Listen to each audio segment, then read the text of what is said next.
बच्चों, ख्याल रखना कहीं सस्ती यूनिवर्सिटी के चक्कर में आप अपना मुस्तकबिल दांव पे ना लगा दो। सो काइंडली आपने ख्याल रखना है, क्योंकि बहुत सी यूनिवर्सिटी।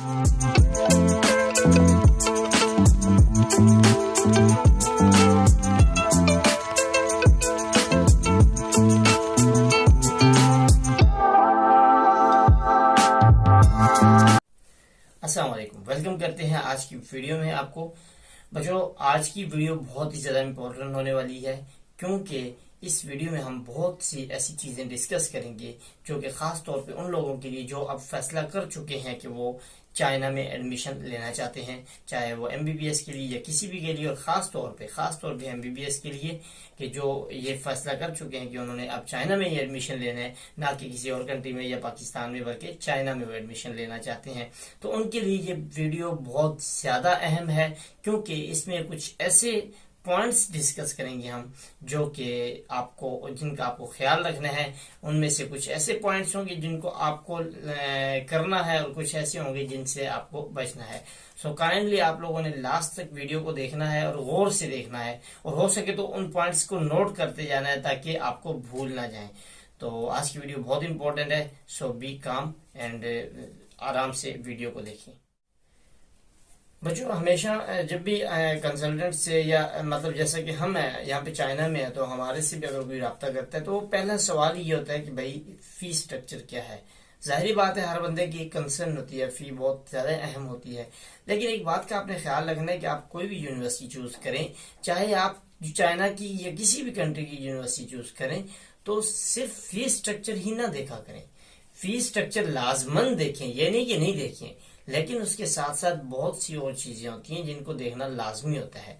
अगर आप सिर्फ फीस स्ट्रक्चर को देखेंगे और फिर कूद पड़ेंगे उस यूनिवर्सिटी के अंदर और एडमिशन ले लेंगे एकदम से, तो फिर उसके बाद जाहिर बात है आपके लिए एक्सपेक्टेशंस पूरी नहीं होगी आपकी ना, तो आप फिर उस पर परेशान होंगे। सो काइंडली आप लोग के फीस स्ट्रक्चर को देखने के साथ साथ कुछ और अहम चीजें हैं जिनका आप लाजमी ख्याल किया करें। सो बहुत सी यूनिवर्सिटी आजकल मार्केट में यही चल रहा है, एक मार्केट है ना, तो उसके अंदर ये चल रहा है कि भाई सस्ती यूनिवर्सिटी आप लोगों को एक झांसा दिया जाता है कंसल्टेंट्स की तरफ से। और बहुत सी ऐसी यूनिवर्सिटीज हैं जिनकी फीस कंपैरेटिवली थोड़ी कम है, लेकिन फी तो कम है, लेकिन उनका जो बाकी जो चीजें हैं, उन चीजों को जो उनका आउटपुट है, एजुकेशन आउटपुट, बाकी जो चीजें हैं वो उनकी वहां पे कम है। सो हमने फी स्ट्रक्चर के साथ साथ बाकी चीजें भी देखनी, जैसे कि आप लोगों ने सुना होगा पंजी ख्वा का छिछियार यूनिवर्सिटी है। ये जो यूनिवर्सिटीज हैं इनकी फी थोड़ी सी कम है, बहुत ज्यादा कम नहीं, थोड़ी सी कम है, लेकिन इनका जो आउटपुट है वो कंपैरेटिवली कम है।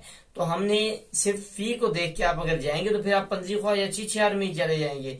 तो आपने लाजमन जाए जहां पे भी जाना है, लेकिन आप लोगों ने कुछ पॉइंट्स हैं जिनका आपने ख्याल रखना है। सबसे पहले आप लोग किसी भी यूनिवर्सिटी में अगर जाना चाहते हैं तो आप उसका जो एजुकेशन आउटपुट है वो लाजमन देखें। मतलब एजुकेशन आउटपुट से क्या मुराद है कि लास्ट ईयर इस यूनिवर्सिटी से जितने भी स्टूडेंट्स एनएलई में, यूएसएमएलई में, प्लेब में किसी भी टेस्ट में अपेयर हुए हैं, तो उनकी जो पासिंग रेशियो है वो कितनी है, वो आपके लिए बेसिकली इंपॉर्टेंट होता है। यूनिवर्सिटी के अंदर एग्जाम इंपॉर्टेंट नहीं होते, यहाँ पे ये हर कोई पास कर लेता है, लेकिन जो एजुकेशन आउटपुट है जिस पे हमने फोकस करना है, जो हमारा मेन गोल होता है, वो किसी भी यूनिवर्सिटी का बहुत अहम होता है, क्योंकि वही जो एजुकेशन आउटपुट है वही आपको सब चीजें बता देता है कि यूनिवर्सिटी का एनवायरनमेंट क्या है, आया कि वो स्टडी एनवायरनमेंट है या एंटरटेनमेंट एनवायरनमेंट है। हालांकि दोनों चीजें होनी चाहिए, लेकिन स्टडी एनवायरनमेंट बहुत ज्यादा अहम होता है मेडिकल स्टूडेंट्स के लिए, और उसके साथ साथ और भी बहुत सी चीजें इसके जरिए जाहिर हो जाती हैं। दूसरे नंबर पे कि जो वहां पे एजुकेशन क्वालिटी है वो कैसी है, मतलब कि वहां पे जो आपको टीचिंग करवाई जाती है उसमें उनका जो कंटेंट है वो आया कि आपके जो आगे फर्दर टेस्ट हैं, जो एग्जाम्स आपने देने हैं, यूएसएमएलई देना है, पाकिस्तान में जाएंगे एनएलई एनआरई वगैरह देना है, उसके अलावा प्लेब देना है, किसी ने एएमसी देना है, तो उन सब के स्टैंडर्ड पे वो कंटेंट आता है या नहीं आता, मीन कि वो आपको किस तरीके से पढ़ाते हैं, टीचर्स जो पढ़ाते हैं आया कि वो इस कदर क्वालिफाइड टीचर होते हैं कि वो मेडिकल की टीचिंग करवा रहे होते हैं आपको। ये सब चीजें आप लोगों ने ध्यान में रखनी होती है।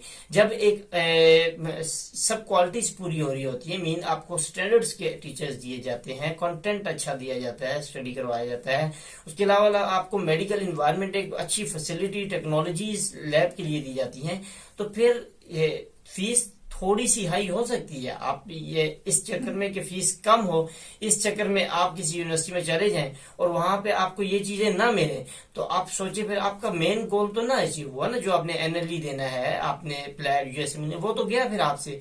आप यूनिवर्सिटी के टेस्ट तो पास कर लेंगे, वो तो हर कोई कर लेगा। सो आप लोगों ने पहली चीज ये देखनी है कि वहां पे एजुकेशन क्वालिटी क्या है, एजुकेशन आउटपुट क्या है वहां पे, और उसको देखने के लिए आपने उसका लास्ट ईयर का रिजल्ट चेक करना है, एनएलई, यूएसएमएलई, प्लैब, किसी भी का, ठीक है। उसके अलावा आपने एक और चीज देखनी है कि यूनिवर्सिटी आया कि वो एमओई लिस्टेड है या नहीं। एमओई लिस्टेड यूनिवर्सिटीज बेसिकली वो यूनिवर्सिटीज होती हैं जो आपको इंग्लिश में टीचिंग करवाती हैं।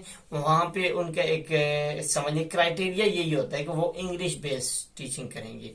टीचर्स इंग्लिश में करवाते हैं, वो चाइनीज भी होते हैं। बहुत सी यूनिवर्सिटीज हैं जहाँ पे चाइनीज टीचर्स भी हैं, अफ्रीकन भी हैं, उसके अलावा इंडियन टीचर्स भी हैं, पाकिस्तानी टीचर्स भी हैं। लेकिन कुछ यूनिवर्सिटीज ऐसी हैं जहाँ पे कोई ऐसा सीन नहीं है, सिर्फ चाइनीज टीचर्स हैं। सो चाइनीज टीचर सिर्फ होंगे तो फिर आप लोगों को थोड़ी सी डिफिकल्टी होती है कि उनकी इंग्लिश एज कम्पेयर टू बाकी जो कंट्रीज हैं उनके लोगों के चाइनीज की इंग्लिश थोड़ी सी वीक होती है। सो आप लोग फिर थोड़ी सी डिफिकल्टी फील करेंगे। सो आपने पहले जब यूनिवर्सिटी चूज करनी है तो आप लोगों ने कहीं ना कहीं से रिसोर्स ढूंढ के उस यूनिवर्सिटी के स्टूडेंट्स से रब्ता करके उनसे ये इंफॉर्मेशन लाजमी लेनी है। अदरवाइज बाद में फिर यही होगा कि आप फिर गिला करेंगे, और गिला हो सकता है वो मुझ पे भी कर देंगे, आप लोगों ने बगैर उसके कर दिया। हालांकि ये मैं आप लोगों को फर्स्ट वीडियो से बता रहा हूं कि हमसे ज्यादा आपकी रिसर्च ज्यादा अहम होगी, क्योंकि आपने माइंडसेट अपना बनाना है, आपने आगे एडमिशन लेना है, हमने तो एडमिशन दिलवाना है ना। तो हम जिस क्राइटेरिया को देखेंगे, हम कोशिश करेंगे कि हमारा मेरे पास मैं जितनी भी यूनिवर्सिटी में आपका एडमिशन करवाऊंगा, मेरी पूरी कोशिश होगी कि वो इन पॉइंट्स पे उतरती हो। मैं खुद रिसर्च करूंगा, लेकिन उससे ज्यादा अहम आपकी रिसर्च भी है, ताकि आप मेंटली सेटिस्फाइड हों और बाद में मुझे या किसी को भी कोई गिला आप ना कर पाए, ठीक है। उसके बाद लैंग्वेज बैरियर होता है, ठीक है। लैंग्वेज बैरियर को देखते हुए मैं अभी पिछले पॉइंट में भी यही बात हमने डिस्कस की है कि टीचर्स जो हैं उनका बेसिकली लैंग्वेज बैरियर वही है। नॉर्मल कन्वर्सेशन जो है वो लैंग्वेज बैरियर एक है, उसको आप ओवरकम कर लेंगे with the passage of time. आप चाइनीज की लर्निंग, चाइनीज जैसे जैसे सीखेंगे तो आपकी कन्वर्सेशन जो चाइनीज की है वो भी स्ट्रांग होती जाएगी। So it's not a big problem कि आप किसी से कन्वर्सेट नहीं कर सकते, आपको चाइनीज नहीं आती, ये वक्त के साथ साथ आप सीख जाएंगे। लेकिन जो टीचिंग मेथड है ना, वहां पे आप लोगों ने इस पे ज्यादा फोकस करना है कि आपको जो पढ़ा रहे हैं कि वो जो पढ़ाने वाले टीचर्स हैं उनकी इंग्लिश कैसी है, आया कि वो सिर्फ चाइनीज हैं या बाकी भी क्या नाम है उसका कंट्रीज के टीचर्स वहां पे मौजूद हैं। तो ये बहुत से फैक्टर्स हैं जिनको आप लोगों ने लाजमी देखना है। फीस स्ट्रक्चर को आप लाजमी देखा करें, ऐसा नहीं कि नहीं देखें, लेकिन उसके साथ साथ जो बाकी जो फैक्टर्स होते हैं, लाइक आप वहां पे एनवायरनमेंट देखें, आया कि वो स्टडी एनवायरनमेंट है। मैंने पिछली वीडियो में भी, आपने अगर वीडियो नहीं देखी तो लाजमी देख लें, ऊपर मैं आपको यहाँ पे कार्ड में वीडियो दे दूंगा, आप उसमें भी देखिए। मैंने आपको वहां पे बताया है कि आप जो यूनिवर्सिटी में जा रहे हैं वहां पे हर किस्म के जितने भी फैक्टर्स वहां पे आपके जहन में आ सकते हैं या हमारी वीडियो से जो आपको मिल रहे हैं उन सबको आप चेक करें। और उनका मैं आपको एक आसान सा मेथड बताता जाता हूं। आपने अगर कोई यूनिवर्सिटी की इंफॉर्मेशन लेनी है सो काइंडली आप ऐसा किया करें, आप ना किसी भी फेसबुक पे चले जाएं या किसी भी प्लेटफॉर्म पे किसी ग्रुप को, मतलब आप एक यूनिवर्सिटी है उसका नाम सर्च करके उसके ग्रुप में ऐड होकर वहां से इंफॉर्मेशन ले लिया करें, ताकि आप लोगों के लिए आसानी हो और वह आसानी आप लोग तसल्ली से भी होंगे, आपको कोई मसला भी नहीं होगा, क्योंकि आपने एक स्टूडेंट जो वहां पे एक्सपीरियंस कर रहा है उससे इंफॉर्मेशन ली होती है। सो आप लोग अगर एडमिशन लेना चाहते हैं, जब जैसे भी मतलब आप किसी और से लें या हमसे लें, हम जाहिर बात है, मैंने अपने जो स्टैंडर्ड्स बताए मैं इनको पूरा करूंगा। मैं इस तरह की यूनिवर्सिटीज नहीं रखूंगा अपने पास जो मैं आपके सामने बयान कर रहा हूँ इसके अगेंस्ट हूँ। मतलब जो यूनिवर्सिटीज इस स्टैंडर्ड पे पूरी होंगी मैं उन्हीं यूनिवर्सिटीज में आप लोगों के एडमिशन करवाऊंगा। अगर आपको कोई और अच्छा गाइडेंस देता है तो काइंडली आप उसको भी लाजमी विजिट करें, उसको भी देखें। अगर वो आपके स्टैंडर्ड पे पूरा उतरता है, आपको जो मैंने आपको पॉइंट्स बताए हैं इन पे पूरा उतर के करवाता है तो आप उससे भी करवा सकते हैं।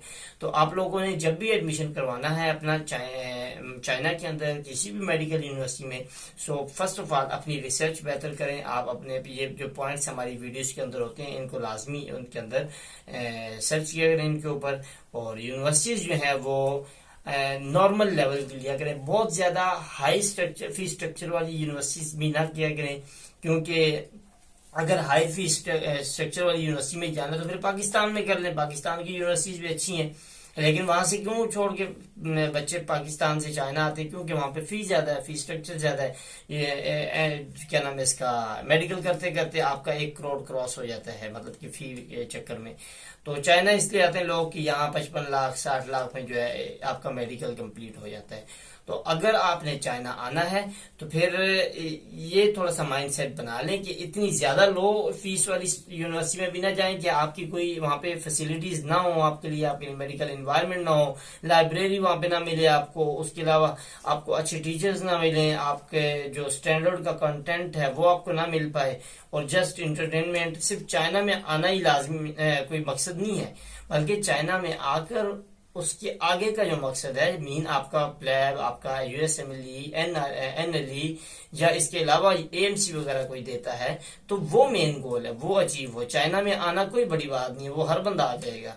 सो आप लोगों ने आने से पहले किसी भी अच्छे इंसान से, अब किसी अच्छे इंसान से मुराद ये है कि जो आपके लिए फर्दर भी आपकी हेल्प कर सके। हम चाइना में बैठे हैं, अगर हमारे थ्रू एडमिशन कोई करवाएगा, कल को से कोई भी इशू होगा चाइना में, वो हमसे रब्ता कर सकता है, हम उसे गाइड करेंगे अच्छे तरीके से। उसे किसी भी किस्म का कोई मनी एक्सचेंज में इशू आता है, किसी भी चीज का इशू आता है, हम उसका वहां पे मसला हल कर सकते हैं, क्योंकि हम चाइना में हैं। अब अगर पाकिस्तान से किसी कंसल्टेंट से करवाएंगे तो वो पाकिस्तान में बैठा है, उसकी जिम्मेदारी कहाँ तक है कि वो आपको एयरपोर्ट से जहाज में बिठा देगा, आगे आप जाने, आपका मुस्तकबिल जाने, बस फिर वो तो भूल जाएगा, वो तो आपको नहीं, उसकी फीस वहीं तक थी, वो कहेगा बस खत्म। तो आप लोगों की आगे आपकी चॉइस है कि आप किसी पाकिस्तानी कंसल्टेंट से करवाते हैं, आपकी आप ख्वाहिश है, एज यू विश आप करवा लें। अगर आप हमारे थ्रू करवाना चाहते हैं तो काइंडली जो व्हाट्सएप नंबर स्क्रीन पे गिवन है, इस पे इंस्टाग्राम पे भी आप रब्ता कर सकते हैं, व्हाट्सएप नंबर पे रब्ता कर लें। तो इंशाल्लाह मैं आप लोगों को जितनी भी इंफॉर्मेशन होगी रेलिवेंट मैं आपको दूंगा, और कोशिश करूंगा कि मैं अपने जितने भी स्टैंडर्ड्स मैंने सेट किए हैं इन स्टैंडर्ड्स के अकॉर्डिंग यूनिवर्सिटीज आपको दूं। और जो स्कॉलरशिप्स होंगी, स्कॉलरशिप्स भी जो यूनिवर्सिटीज प्रोवाइड करती हैं, मैं वो भी आप लोगों से शेयर करता रहूंगा। इंशाल्लाह मिलते हैं नेक्स्ट वीडियो में। आज की वीडियो बहुत लंबी हो गई है, सो काइंडली मुझे दीजिए इजाजत। अल्लाह हाफिज।